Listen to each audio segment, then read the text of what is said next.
Welcome. This executive briefing provides a foundational overview of corporate compliance in Australia, and all the information we'll cover is derived exclusively from the source text LG Ensuring Compliance Live. All right, we're going to move through 4 key sections today. This will help us build a really comprehensive understanding of the topic, starting, of course, with the very foundations of compliance. So, to kick things off, let's outline the fundamental tiers of compliance that every single Australian organization has to successfully navigate. Our source document establishes a very clear starting point. Here in Australia, the entire basis for corporate compliance is built upon various acts passed by the Commonwealth Parliament. Now, the source specifies several pieces of legislation that are absolutely critical. And look, these aren't just arbitrary rules. They govern the core functions of your business. You've got the Corporations Act, which sets the standards for how companies are run. Then there's the Competition and Consumer Act, which is all about ensuring a fair marketplace. And of course, acts like the Work Health and Safety Act are there to protect your most valuable asset, your people. So who enforces these laws? Well, that's where these key federal regulators come in. The document notes that powerful bodies like ASIC and the ACCC are responsible for investigating any breaches, and they have the authority to impose some very severe penalties, especially when it comes to deliberate and major violations.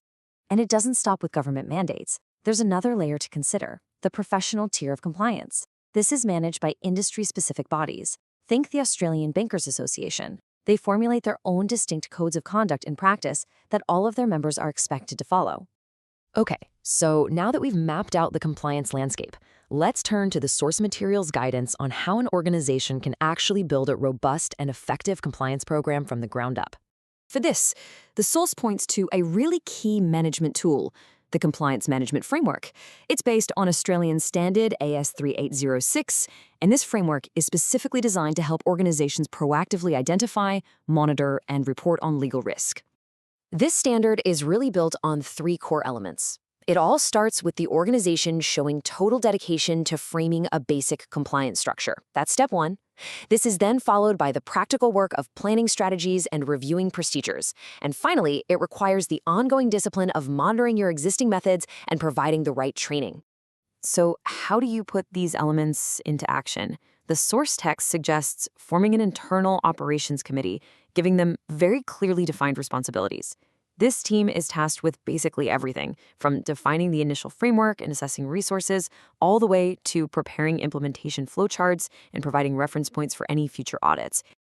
So, you have a program in place, but how do you actually know if it's working? Let's examine the essential verification processes, just as they're detailed in the source material. Now, the source document makes a really crucial distinction here between auditing and monitoring. Think of it this way. Auditing is the periodic and objective testing of outputs, things like transactions. Monitoring, on the other hand, is the routine and continuous analysis of the business process itself, and it's directed by management. The text goes on to categorize internal audits into 4 distinct types. First, you have an operational audit, which critiques your existing methods. Next, a compliance audit assesses how well you're adhering to policies.